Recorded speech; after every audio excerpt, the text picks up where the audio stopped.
குரல் பதிவை அவர் அனுப்பியிருக்கிறார். யமுன கல்யாணி ராகத்தில் அமைந்த இந்த பாடல் மிகவும் பிரபலமான ஒரு பாடல். பாரதிதாசனின் இந்த வரிகள் தமிழின் இனிமையையும் பெருமையையும் போற்றும் வகையில் அமைந்துள்ளது. தமிழ் இசையை சிலரால் அனுபவிக்க முடியும், வேறு சிலரால் அதை மற்றவர்களை அனுபவிக்க செய்ய முடியும்.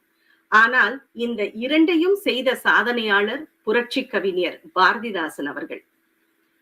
துன்பம் நேர்கையில் யாழெடுத்து நீ இன்பம் சேர்க்க மாட்டாயா என்ற புரட்சி கவிஞரின் பாடல் மனதை மயக்கும் தன்மை கொண்டது என்பது அனைவரும் ஏற்றுக்கொண்ட ஒரு உண்மை. ஆனால் இந்த பாடலை பாருங்களேன். பெற்றோர் ஆவல் என்ற தலைப்பில் இந்த பாடல் எழுதப்பட்டிருக்கிறது. இயல், இசை, நாடகம் ஆகிய மூன்றிலும் பெண் குழந்தைகள் வல்லமை பெற்று திகழ வேண்டும் என்று பெற்றோர் விரும்புவதாக இந்த பாடலை படைத்திருக்கிறார் புரட்சி கவிஞர். யாழின் பெருமை, யாழின் இனிமை இந்த பாடலில் ஒலிக்கிறது. இந்த பாடலில் தமிழ் இசை கருவியான யாழ் இசை கருவியை மீட்டினால் துன்பம் அனைத்தும் விலகி இன்பம் சேருவதாக பாரதிதாசன் கூறுகிறார். அவரது காலத்தில் யாழ் என்ற இசைக்கருவி இல்லை. அப்போது யாழ் இசைக்கு இணையான இசையை வழங்கியது வீணை என்ற இசைக்கருவிதான். 17ஆம் நூற்றாண்டில் கண்டுபிடிக்கப்பட்ட வீணை பெரும்பாலும் கர்நாடக இசை நிகழ்ச்சிகளில் பயன்படுத்தப்படுகிறது. ஆனாலும் அது ஒரு வகையான தமிழ் இசை கருவிதான். இடையில் வந்த அந்த இசை கருவியை குறிப்பிடாமல் தொல்காப்பிய காலத்திலும் அதற்கு முந்தைய காலத்திலும் தமிழர்களின் இசைக்கருவியாக திகழ்ந்த யாழ் இசை கருவிதான் துன்பம் நீக்கி இன்பம் தரும் என்று பாரதிதாசன் கூறுகிறார். இதன் வாயிலாக தமிழிசை மீது அவருக்கு எந்த அளவுக்கு பற்று இருக்கிறது என்பதை புரட்சி கவிஞர் உறுதி செய்திருக்கிறார். தமிழிசை மீதான பாரதிதாசனின் பாசம் அளவிட முடியாதது. ஒரு தாய் மீது பிள்ளைகள் எந்த அளவுக்கு மரியாதை கலந்த அன்பு வைத்திருப்பார்களோ அதை போன்ற அன்பைத்தான் தமிழிசை மீது பாரதிதாசன் வைத்திருந்தார். அதனால்தான் தமிழ்நாட்டின் இசை அரங்குகளில் தமிழிசைக்கு இடமில்லை என்பதை அவரால் தாங்கிக் கொள்ள முடியவில்லை. தமிழில் பாட உருப்படிகள் இல்லை என்று சில பாடகர்கள் கூறியதை கேட்டு வெகுண்டு எழுந்த பாரதிதாசன், செந்தமிழில் இசைப்பாடல் இல்லை என செப்புகின்றீர், மானமின்றி பைந்தமிழில் இசையின்றேல் பாழும் கிணற்றில் வீழ்ந்துயிரை மாய்த்தலன்றி என் தமிழில் இசையில்லை என் தாய்க்கே உடையில்லை என்பதுண்டோ, உன் தமிழை அறிவீரோ, தமிழறிவும் உள்ளதுவோ உங்கட்கெல்லாம் என்று கோபம் கொண்டார். தாயை பழித்தால் ஒருவனுக்கு எவ்வளவு கோபம் வருமோ அதை விட அதிக சினம் பாரதிதாசனுக்கு வருகிறது என்பதிலிருந்தே அவர் தமிழ் இசையை எந்த அளவுக்கு மதித்திருக்கிறார் என்பதையும் நாம் புரிந்து கொள்ள முடிகிறது. தமிழிசையை வளர்த்தெடுக்க வேண்டும், தமிழ்நாட்டில் தமிழிசை ஈடு இணையற்ற வளர்ச்சியை அடைய முடியும் என்று அவர் நினைத்தார். அதற்கு அதை எளிமையானதாக மாற்ற வேண்டும் என்று பாரதிதாசன் தொடர்ந்து வலியுறுத்தி வந்தார். தமிழ் இசையை வளர்க்க பல்லவிகள், கீர்த்தனைகளில் வல்லமை பெற்ற தமிழ் பற்று இல்லாதவர்கள் தேவையில்லை, தமிழ் பற்று கொண்டவர்களின் எளிய இசை போதுமானது என்று பாரதிதாசன் வாதிடுகிறார். பல்லவிகள், கீர்த்தனங்கள் மற்றும் உள்ள பல்நுணுக்கம், இசை விரிவு தெரிந்துள்ளாரின் நல்லுதவி பெற்றுத்தான் தமிழ் இசைக்கு நாம் ஏற்றம் தேடுவது முடியும் என்று சொல்லுகின்றார் சில புலிகள். அவருக்கு நானும் சொல்லுகின்றேன், சுண்ணம் இடிப்பார்கள் பாடும் பல்வகை லேசான இசைகள் போதும், பாரதியாரே போதும் என்பதுதான் எளிதான தமிழிசை குறித்த பாரதிதாசனின் வாதமாகும். குயில் பாட்டு கவிதையில் பாரதியார் அவருக்கு பிடித்தமான 14 வகை ஓசைகளை பட்டியலிட்டிருப்பார். அவற்றில் சுண்ணாம்பு இடிப்பவர்களின் சுவை மிகுந்த பண்களில் தாம் மனதை பறிகொடுத்ததாக குறிப்பிட்டிருப்பார். இங்கு பாரதிதாசனும் சுண்ணாம்பு இடிப்பவர்கள் பாடும் பல்வேறு வகையான எளிய பண்கள் தமிழிசையை வளர்க்க போதுமானவை என்கின்றார். பாரதியாரின் பாடல்கள் கூடுதலாக சேர்ந்தால் இன்னும் சிறப்பு என்றும் குறிப்பிடுகிறார். ஒரு கட்டத்தில் தமிழிசை மேடைகளில் பாட போதிய எண்ணிக்கையில் பாடல்கள் இல்லை என்ற குறை பெரிய அளவில் எழுப்பப்பட்டது. பாடகர்கள் மேடை ஏறி பாட வேண்டும் என்பதற்காகவே அதிக எண்ணிக்கையிலான தமிழிசை பாடல்களை பாரதிதாசன் இயற்றினார். அந்த தருணத்திலும் தமிழை தாயாக உருவகம் செய்துதான் தமிழிசை பாடல்களை அவர் எழுதினார். தமிழ் உணர்வு என்ற தலைப்பிலான பாடலில் தமிழ் தாயை தாழ்ந்திடும் நிலைக்கு செல்ல அனுமதிக்க மாட்டேன் என்று கூறும் அவர் தாய்மொழியின் சிறப்புகளையும் விளக்குகிறார்.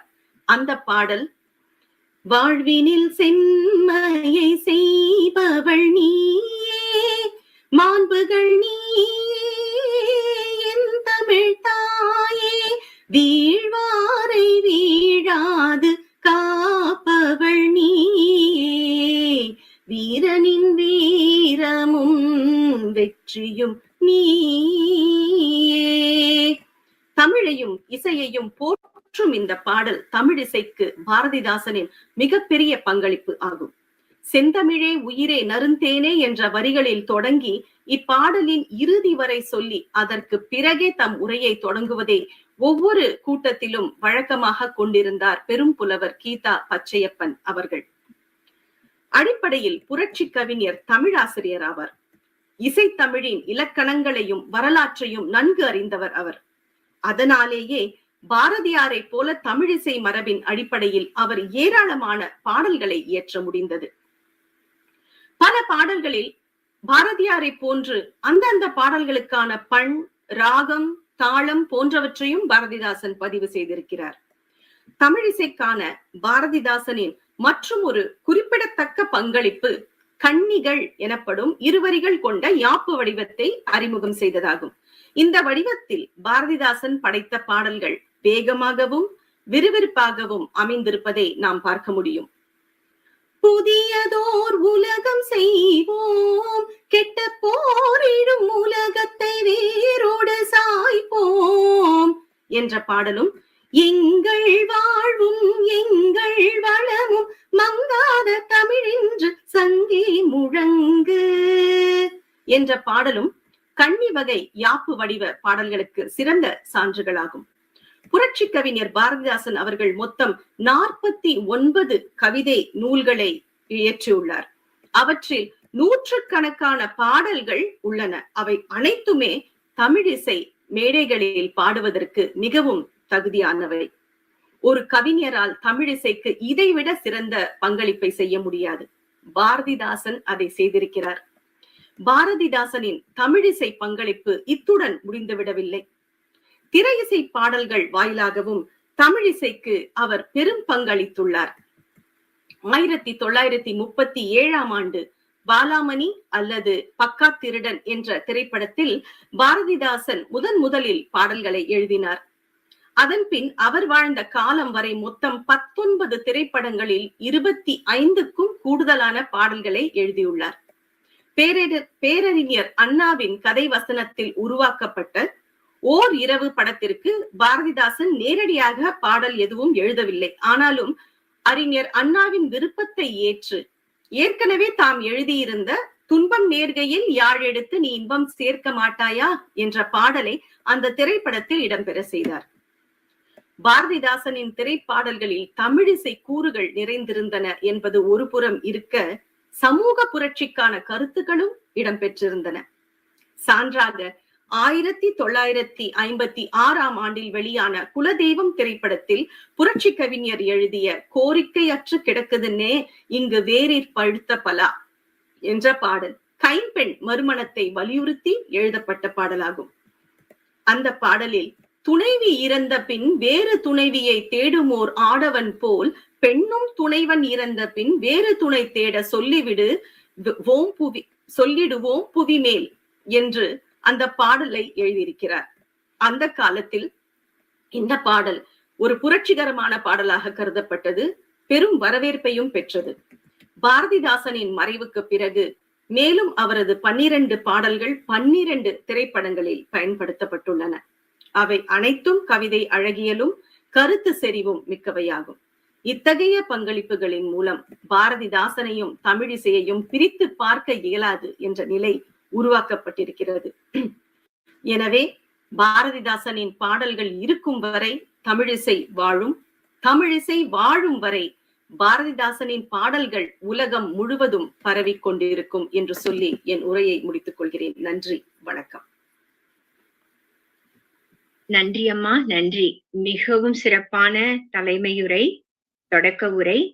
அதாவது தமிழிசையை பற்றி, அதாவது இது ஒரு தமிழிசை அரங்கம். தமிழிசையை பற்றி சங்க காலத்திலிருந்து தமிழ் எப்படி தமிழிசையை வளர்க்க முடியும் என்பதற்கு நிறைய எடுத்துக்காட்டுகள் சொல்லி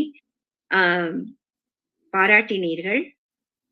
எப்படி தாலாட்டு பாடல்கள் முதல் கடைசி தொடக்க காலம் முதல் ஒரு மனிதன் பிறந்ததிலிருந்து தொடக்க காலம் முதல் இறுதி காலம் வரை பாடல்கள் எப்படி தமிழில் இருக்கின்றன, தமிழில் இருக்க முடியும் என்பதை பாரதிதாசன் ஐயா அவர்கள் நிறைய பாடல்களில் தெரிவித்திருக்கின்றார் என்பதை விளக்கமாக சொன்னீர்.